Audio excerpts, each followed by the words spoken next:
जेते दुख देले दियो दिन बंधु करिबिनी अभिमान झुंटिबा आगुरु हाथ धरी नेब एतिकी ही निवेदन।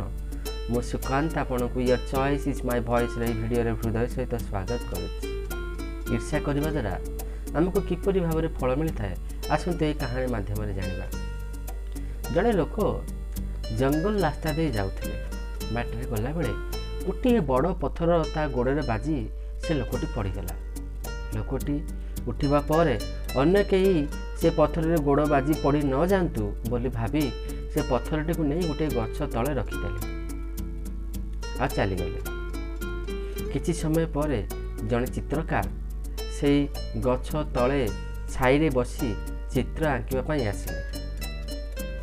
आ से गछ तले बसी चित्र आंकिबा को लागिले। ठीक एतिकी बेले से चित्रकार किछि लाल रंग से पत्थर ऊपर पड़गला। एपरी पड़ला सतचिंती पत्थर कई किसी सिंदूर लगे एपरी देखागला। चित्रकार चित्र आंकी सारा पर सेठारे चलीगले। ता परदिन सकाळे जड़े फूल बिकाली फूल माଳ तैयारी करने आसिक से गछ मूले बसिले एवं फूल माଳ करने को लगिले। ठीक एतिक बेले किछि फूल से पत्थर पाखे किछि पड़गला।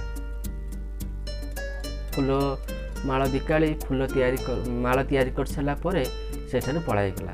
वर्तमान से बाट दे जी जाउथिला से पत्थर रे भगवान अच्छी बोली भाभी पूजा करने को लगिले। जे भी आसिले पूजा कले और चलेले। यही कथा से गछ देखिला एवं ईर्ष्या कला। आगुरु जेते लोक आसुथिले मो छाई रे बसिबा पई आसुथिले मात्र एबे से पत्थर को पूजा करिया पई आसुछंती मो पाकु के आसुनांती। यही कथा भाबिला आउ रागर ईर्ष्या रागर जर्जरित हो से पत्थरटी गोटे जोर लात मारिला। पत्थरटी जंगल आड़े कुआड़ जाए पड़गला। वर्तमान लोक मैंने जो पूजा करने आसती आउ से मूर्ति को देखा पाते पत्थर थी मूर्ति की आ देखा पाते ना। ठीक एतिक बेले समस्ते भावती भगवान बोधे ये स्थान छाड़ी पलाइले। ए स्थानटा अपवित्र स्थान अटे। एठारे खराब आत्मा बोध हुए बास करते। ये कथा भावी तांको भीतर जड़े लोक कहले तेरे आम गछटी को काटिदेवा दरकार। समस्ते कहले हाँ हाँ काटिदेवा दरकार। आ से गछटी को तत्काल काटिदेले। कथाटी ठीक सरीगला। आमे आम जीवन में आम ईर्ष्या कर गछ पत्थर को ईर्ष्या करथिला जोथि पय ता जीवन पळेला। आम ईर्ष्या कले आम जीवन जाएनि सत किंतु आम भितरे आम निजको तिल तिल करी जाली दे था। मनुष्यर 64टा गुण मध्यरु ईर्ष्या मध्य होची गोटे गुण आम भीतर मध्य रहबा दरकार। किंतु ताहाकू आम भीतर यदि बास करबा को देदेबा ताहा आम पई क्षतिकारक अटे। आम जीवन जाई पारे।